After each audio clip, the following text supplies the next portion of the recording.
Listen, love, I was doing all of the things.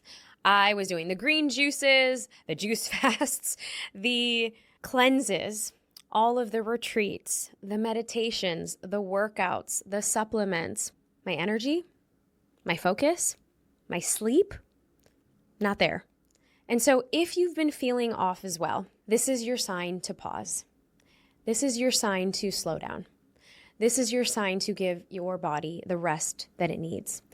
And why prioritizing those slow mornings, prioritizing those slow weekends, prioritizing those slow evenings can be some of the most juiciest, luxurious things that you can do to overall nourish your body and your nervous system. And it's probably what your body is craving. And so in this video, I'm walking through the exact 30-day nervous system reset that I did and why you probably should consider doing one as well. So let me take you back to one of my hardest moments. And this was when I was juggling my babies, my businesses, and writing a book. Also, speaking at places, doing podcasts, meeting people.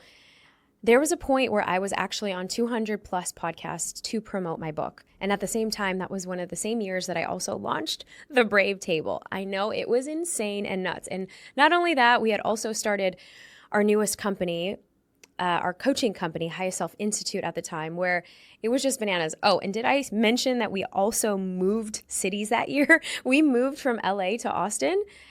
All while in tow, I was also pregnant. It was insane. Those few years were absolutely insane, but I wouldn't change it for the world. And listen, I know as busy mamas, as ambitious queens, we are also trying to make our mark. But at the same time, how and is there a such thing as balance? And I'll be the first one to tell you, there isn't a such thing. We have to carve those moments out of what helps us come alive. And I know for myself, building and creating and creativity, that's what really nourishes me. However, when you get to burn out and your fire is so dim and you are not having any energy, then what's the point of all that? My body was giving me all of these signals. I was so sluggish. I was having stomach pains. I had rashes starting to form in different areas of my body, on my ankles, around my feet, on my fingertips. It was insane. And I felt like something was completely off. My sleep was erratic. I would go to bed and I would wake up in the middle of the night. And sometimes you have those urges because either one of the babies wasn't sleeping through the night yet. It took my daughter about 2 years before she was sleeping through the night. I know if you want to have children someday, those are the woes that we have to worry about. I kept pushing until I couldn't. And I knew my body was screaming for a nervous system reset. And I knew a lot of the things that I was talking about in my books, in That Suck Now What, in a lot of the things that I was saying to others, I really needed to give that to myself. So what did I do? I took an inventory of everything in my life. What was I doing? And I realized I was drinking a lot of caffeine and I wasn't prioritizing my protein. I wasn't prioritizing, and there were certain days where I just completely, I wouldn't eat until, and you would think, okay, maybe that's intermittent fasting, but I was doing that a lot where my sugar spike I would have a sugar crash from the whole day because I forgot to eat and I forgot to prioritize things. And so that was the first thing, was prioritizing a really good breakfast. Because if you've listened or watched any of our other episodes on the Brave Table, we brave our health. And when we're braving our health, we're braving what are the things that are good for you and your body alone. And I took a bunch of tests. I got my blood work done. I got my panels done. And I realized my thyroid was kind of overactive and it was inflamed. And I needed to take the necessary precautions to bring it back down. So the first is get your blood work done. Find people that you actually love and trust. The second was restore the rhythm in your body. So if you are eating according to whether you're doing your blood type, or for me, I was eating according to my dosha. And my pitta, if you have been following us for a while, my pitta was completely out of whack. Pitta was that fire energy because you're constantly creating, you're doing, you're hustling.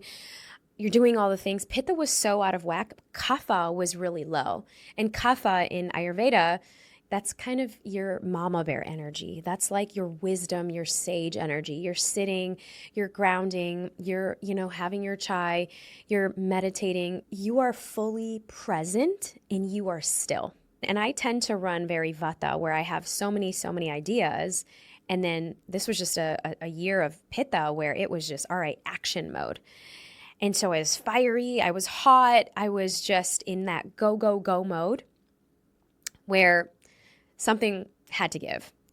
And so I started eating according to my dosha to calm and balance the pitta. So it would be a lot of these foods where it wasn't too hot. It was more cooling foods. It was lighter foods. And then restoring the rhythm for me looked like, all right, am I having my blue blocker sunglasses, those sunglasses after 4 p.m.? Am I not going to drink any caffeine after 3 p.m.? If I would have something, it would be like a matcha super light or my own chai that I was making. And I would make it with rooibos because rooibos doesn't have any caffeine in it if I was going to have caffeine after 12 p.m. So between that 12 to 4 mark, if I was going to have a chai, it was going to be with rooibos tea. And I have that in my Sip and Soothe calendar. If any of you are interested, I'll link it below in the show notes. Now, breathwork or pranayama. I actually did a yoga teacher training last year. Some of you knew that. And what I loved so much is it brought me back to a lot of the breathwork that, whether it's breath of fire or whether it's box breathing or whether you're just completely focusing on your exhales. Because when you're focusing on your exhales, you're actually activating your parasympathetic, your rest and digest. And honestly, when we're breathing all day in our upper chest area or our lungs area, basically up here and not in our womb, then we're not even taking a moment to really pause. And so I noticed that everything was fast. Everything was literally just so on edge for me. And if that's you, well, you have to restore your rhythm. And some of these are Ayurvedic rituals, grounding, playing a playlist, even if it's 1 or 2 songs, and really moving to your body and really finding the sensuality of your essence of who you are, to be your muse. And we've had Sheila Kelly on the show, and I'll link her episode in the show notes. We've had her on, and especially even Mama Gina. And, they both had these incredible practices of dance to really invigorate your senses and embodiment to really get into your body. So if we are disconnected and we're always in our head and we're not in our body, then how can we actually get turned on by ourselves? And that's really huge. Hot, cold exposure was also something that brought me back to my body. I invested in a red light sauna. You can get those red light blankets. You can also get those red light, there's basically those red light lamps.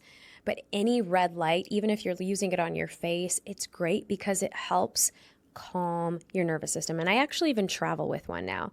It's one for the face, but it's pretty much that same light that you can use on any part of your body. Phase 3 was rebuilding from the gut up.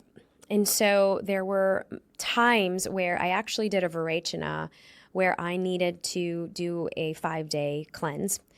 And I was pairing this with nervous system practices supporting my nervous system. And literally, this was so helpful because while you're doing a cleanse like that, it's very aggressive. You're just drinking and eating ghee for the first few days.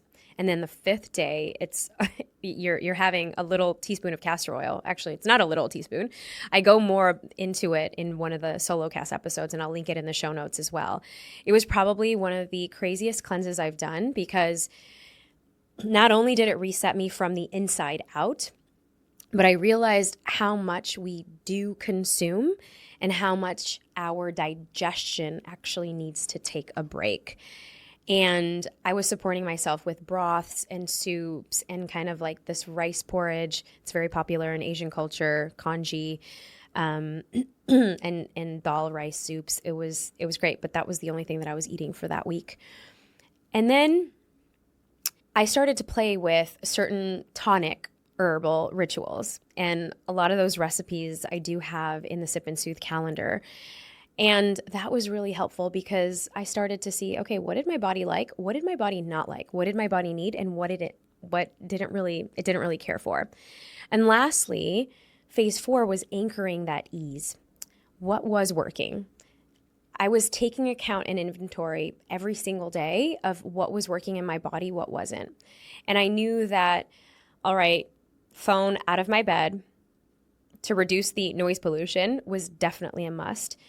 Some of the rituals that I have from castor oil in the belly, that was, and not just in the belly, but actually I would do it to support my liver, because a lot of times as busy mamas and women, if you're living in cities, your liver gets to be sluggish and you're not detoxing properly. It doesn't matter if you are, drinker or not, smoker or not. I don't really drink, but my liver was really sluggish and I didn't realize that I hadn't done a liver detox. And how would you know your liver is sluggish? Well, because I had these rashes that would form in parts of my skin and these rashes on my ankles, and I had to kind of rule out a lot of other things. But a lot of it was stress related. I go into different episodes where I talk about the full, all of the different things that I have done to fully detox. And I think that, you're also having to detox. What are you consuming? What are you watching? And there was a time where I felt so helpless with a lot of the atrocities happening in the world that when I would look at something or I would look at a reel, it would really take me down. And I had to do nervous system practices to just allow myself to recalibrate, because A, you feel super helpless. B, I'm such an empath and I really feel right away. So if I even accidentally would see something, and so then you have the guilt and the remorse because you're like, oh, you can't really do anything. And then C, then you have all of these feelings that you have to also clear. And I had to start protecting my energy of what I was allowing myself to watch, listen to, hear, because it was just affecting my entire being, which can also then affect every other aspect of your body. And so really to be able to reflect, where do I feel lighter? What gets me to a place where I'm actually feeling good in my body? This is huge. And so this is something that you can do on a daily basis. Now, I didn't just feel lighter. After those 30 days, I felt much more clear. I had more clarity. I had more purpose. I had a renewed sense of vigor and rejuvenation. My aura score on my aura ring went up and it stayed up for, it was a 97, pretty much 95 to 97 the entire month, which is insane for me. The biggest shift, though, was I stopped resourcing my well-being. I was definitely cultivating it and creating it within myself. And I made sipping chai and a lot of the rituals that I was doing, my nervous system reset hacks, that was a daily part of my practice.